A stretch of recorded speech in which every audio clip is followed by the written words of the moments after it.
C'est moi ou on se fait chier, là? Alors, d'après ce que je vois là, apparemment, on aurait peur d'envoyer un message de séduction aux mecs autour. C'est genre danse égale sexy égale drague égale harcèlement. Du coup, c'est pour ça qu'on danse qu'à moitié, là. Mais non, on danse pas pour les autres, on danse pour soi-même. Vous voyez cette nana-là?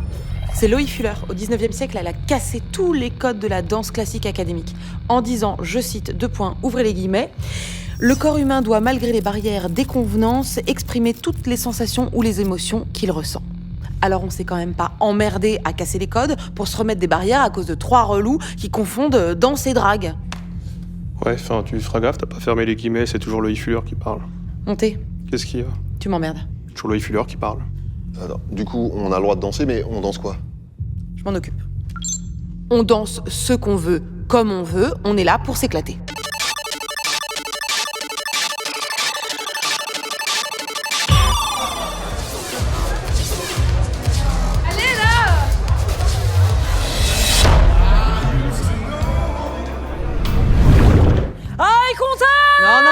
Non, on se calme, ça ne veut strictement rien dire. Oui, c'est clair. On peut se regarder dans les yeux sans que ça soit une invitation quand même.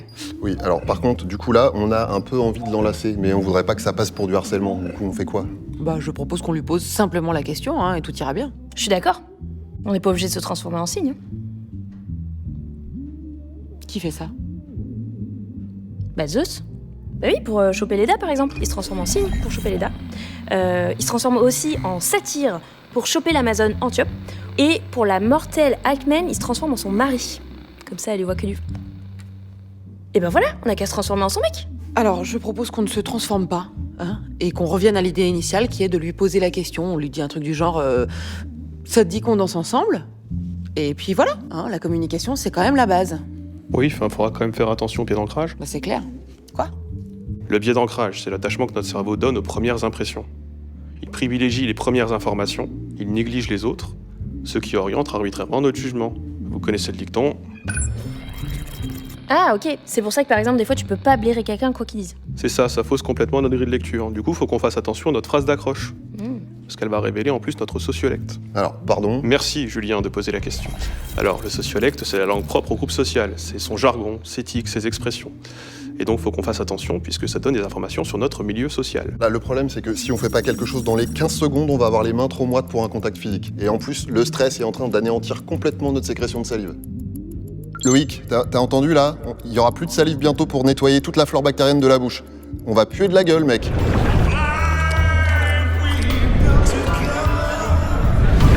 Qu'est-ce qu'il fout? Faudrait peut-être vérifier qu'il a pas fait un AVC là, non? Vous savez qu'au Paraguay, chez les femmes Guayaki, elles choisissent leur partenaire. Et je dis leur partenaire au pluriel, hein, parce que selon la croyance populaire, il faut le sperme de plusieurs hommes pour avoir un enfant en bonne santé. Donc souvent, les femmes Guayaki ont plusieurs maris. Y'a que moi qui ai pas vu le rapport ou Ah non, il n'y a aucun rapport en fait. Mais c'est parce que j'étais en train de me dire qu'on pourrait peut-être y aller nous-mêmes. Et puis après, je me suis laissée embarquer par l'anecdote parce qu'elle est plutôt sympa en fait. J'avoue.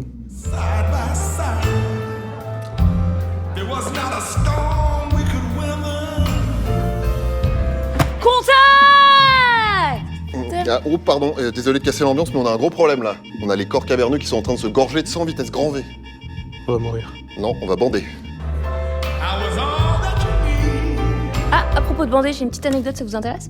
Figurez-vous qu'autrefois, les hommes pouvaient être condamnés parce qu'ils n'arrivaient pas à bander et à faire des enfants à leurs femmes. Condamné par... Un tribunal de l'impuissance. Et ouais, bon, il y avait toute une procédure, hein, ça prenait beaucoup de temps, notamment à la fin ça se terminait par le fait de niquer devant des médecins pour attester de l'impuissance.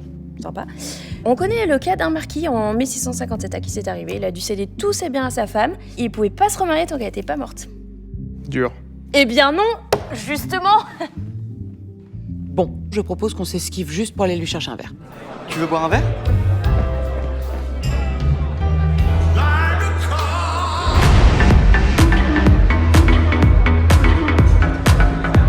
Attends, mais c'est qui ce bâtard là? Non mais on se calme, elle nous a rien promis. Je t'ai déjà dit non, t'auras pas mon numéro. Laisse-moi tranquille, mes potes m'attendent. Vas-y, mais on vu comment t'es chaude quand tu danses. Tu peux bien me faire un petit bisou. Non mais il est sérieux lui. On lui a dit non, on pouvait pas être plus clair. Non mais c'est quoi le rapport avec la danse? Mais c'est un malade ce mec. Ouais, on le pète la gueule. Non. Dans ces cas-là, il faut interpeller un tiers en l'impliquant personnellement. Oh la vache, elle nous a impliqués personnellement, c'est une bonne idée, mais qu'est-ce qu'on fait? pourquoi on fait rien? Alors là, on est sur un cas typique de réponse face au danger. Le corps, il doit choisir entre combattre ou fuir. Sauf que là, apparemment, on n'a pas encore choisi. Le combat ou la fuite, on a que ça, là. Alors, les opossums font le mort. Mais là, faut vraiment qu'on soit super doué pour qu'elle y croit, à mon avis. Écoutez, vous savez ce qu'on dit? Le français, c'est la langue de la diplomatie. Alors moi, je propose une approche verbale. Pourquoi tu l'embêtes? Moi, je l'embête. Oui, toi.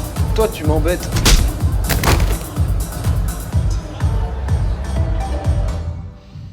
Maria Montessori disait « Éduquer, c'est pas dresser ». Mais là, comme c'est plus un enfant, je propose effectivement qu'on lui pète la gueule. Julien? Si on part sur une bagarre, moi, ce que je propose, c'est de taper dans un organe proche de la peau. Hein, parce qu'un organe, c'est plein de nerfs, ça fait hyper mal. Les boxeurs, par exemple, ils tapent au foie.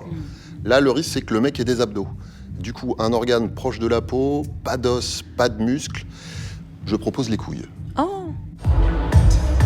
Ah, tu vois, tu deviens mignonne.